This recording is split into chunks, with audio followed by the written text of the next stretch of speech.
Je m'appelle donc Guy Gilotto, vous l'avez indiqué, j'ai 54 ans, je suis marié, j'ai 3 jeunes femmes comme filles maintenant, donc je suis professeur de géographie au niveau professionnel. Et je suis donc devenu bourgmestre il y a maintenant 7 ans. Avant cela, j'étais échevin du tourisme. Avant cela, j'étais conseiller communal. Je veux dire un parcours relativement classique pour quelqu'un qui aime s'engager en politique. Donc les moyens habituels dont dispose un bourgmestre, c'est-à-dire les services de police de la zone Famenne-Ardennes, mais également un poste de pompier et évidemment tout ce qui peut aussi accompagner au niveau social, des collaborations avec le CPS. Nous avons d'importantes synergies d'ailleurs entre la commune et le CPS, le Home, donc énormément évidemment de contacts avec la population, mais ça ne fait évidemment que d'accentuer ce sur quoi j'insistais tout à l'heure, à savoir la proximité. Pouvoir être utile m'apporte beaucoup de satisfaction. Et évidemment, j'aimerais pouvoir aussi participer à l'avenir de notre commune. Une commune qui, quelque part, est assez complexe, puisqu'il y a un petit centre avec un rayonnement indispensable pour un petit centre, et puis tout autour, 23 villages, tout de même 23 villages et hameaux, et donc, j'ai envie de dire, des rythmes un petit peu différents. Quant à cela, vous ajoutez la visite de nos amis touristes qui viennent très régulièrement évidemment dans notre commune, ça apporte encore un aspect un peu plus complexe à la situation, complexe mais tout à fait passionnant. Nous sommes champions en intercommunalité, c'est-à-dire que nous participons à toute une série d'activités menées en commun avec d'autres communes. J'ai envie de citer tout d'abord, puisque nous sommes dans une ville et une commune touristique, bien entendu la Maison du Tourisme, une nouvelle Maison du Tourisme, le parc naturel des Deux Ourtes, 6 communes, et le GAL, enfin toute une série d'intercommunalités par lesquelles nous faisons plus que d'exister, nous confirmons notre existence. Et bien entendu, nous allons trouver dans chaque intercommunalité des éléments qui nous sont indispensables pour notre propre développement. Un nouveau PCDR, Plan communal de développement rural, par lequel nous allons pouvoir revenir à la rencontre de la population par rapport à des projets qui viseraient peut-être à améliorer un quartier, estomper une difficulté, citer également une importante opération de rénovation urbaine. On évoque un investissement de 27 millions d'euros sur le centre-ville, en vue notamment de créer du logement, d'importants lotissements, puisque vous parliez de la faible densité de population. Nous sommes tenus de provoquer une concentration, j'ai envie de dire, pour que par ailleurs la faible densité reste un atout. Malheureusement, sur le centre de la Roche, en Ardennes, entre les deux versants de la vallée, nous n'avons pas beaucoup d'espace.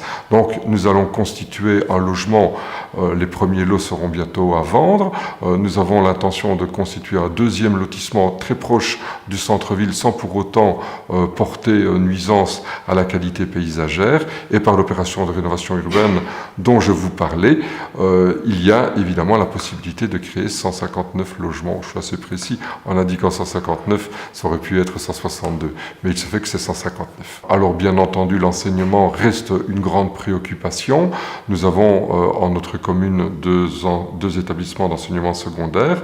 Nous avons de l'enseignement primaire et maternel dans les 3 réseaux. Nous nous occupons bien entendu de l'enseignement communal, renforcer la polarité des villages par rapport aux autres villages et hameaux qui en servent est donc une nécessité par laquelle nous passons par l'enseignement, la qualité, et nous sommes en train de terminer un établissement scolaire sur Orto avec là aussi une toute nouvelle capacité. Je vous invite évidemment à visiter le château, comme la majorité des visiteurs de La Roche, c'est la première visite. Vous l'avez évoqué dans la présentation de la commune, il y a la rivière qui constitue cette espèce de sillon qui provoque un effet de petite montagne. Je pense que si nous avons beaucoup de succès auprès des Hollandais et des Flamands, c'est notamment pour ce petit caractère de montagne qui est recherché et qui est provoqué d'ailleurs par la vallée de l'Ourthe.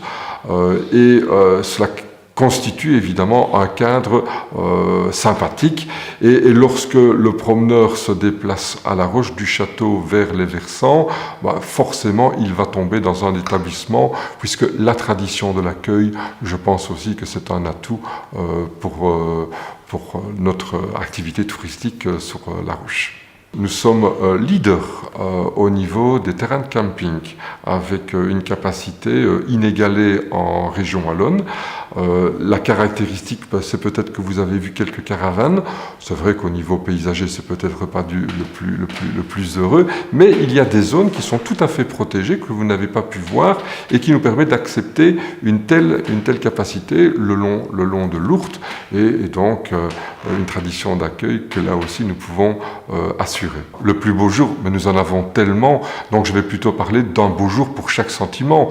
Alors tout d'abord, l'abondance, incontestablement, c'est le 20 juillet, le feu d'artifice, hein, la ville est en feu, il y a un monde extraordinaire, avant, après le feu, pendant le feu, c'est extraordinaire.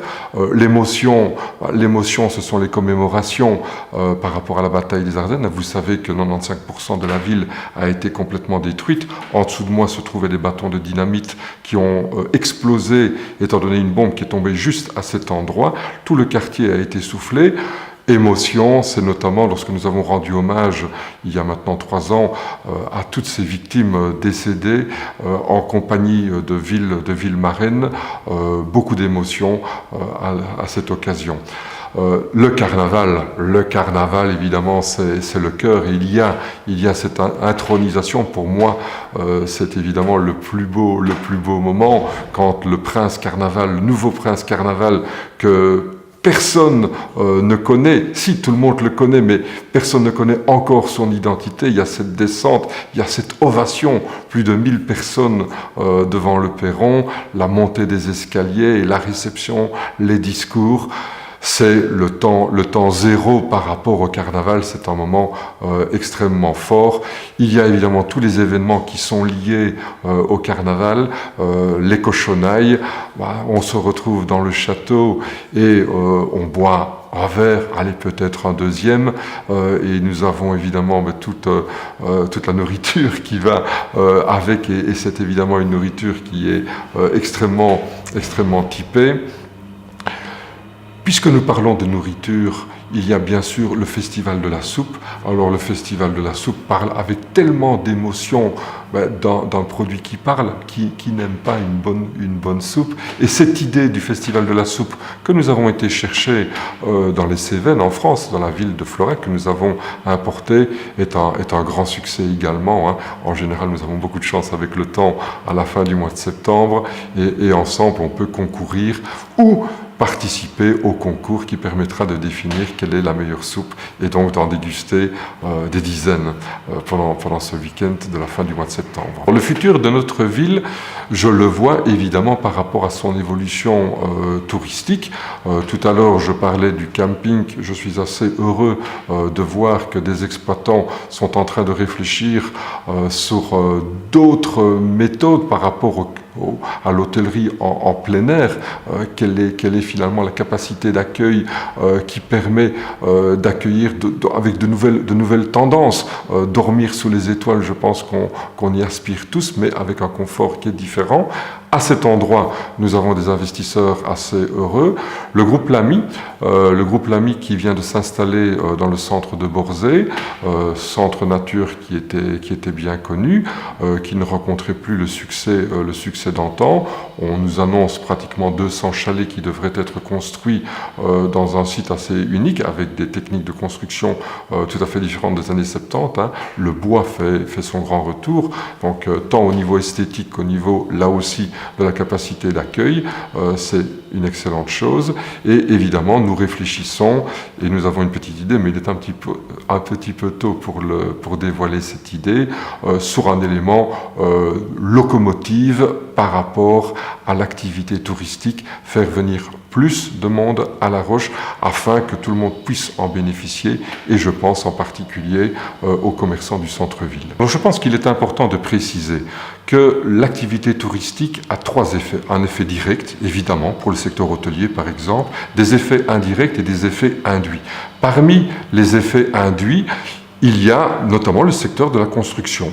Le secteur de la construction et toutes les activités économiques qui peuvent graviter autour.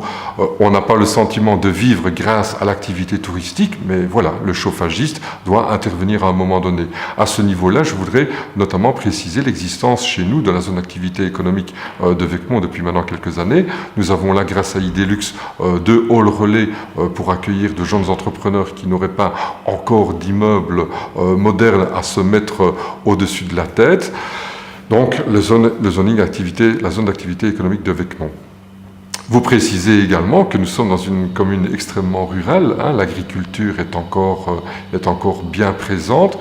Je constate à cet endroit une belle évolution, notamment au niveau de la diversification.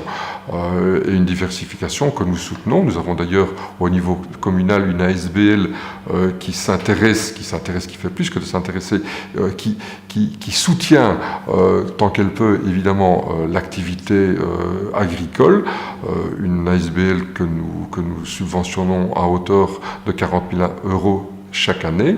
Et enfin, vous l'avez aussi indiqué, le caractère forestier, la moitié de la forêt, ou plutôt la forêt couvre la moitié du territoire et cette moitié de forêt est propriété de la commune. C'est donc un atout extrêmement important, des recettes très importantes et nous prenons particulièrement soin de notre forêt à laquelle nous sommes vraiment attachés. Sincèrement, je pense que vous pouvez me poser toutes les questions.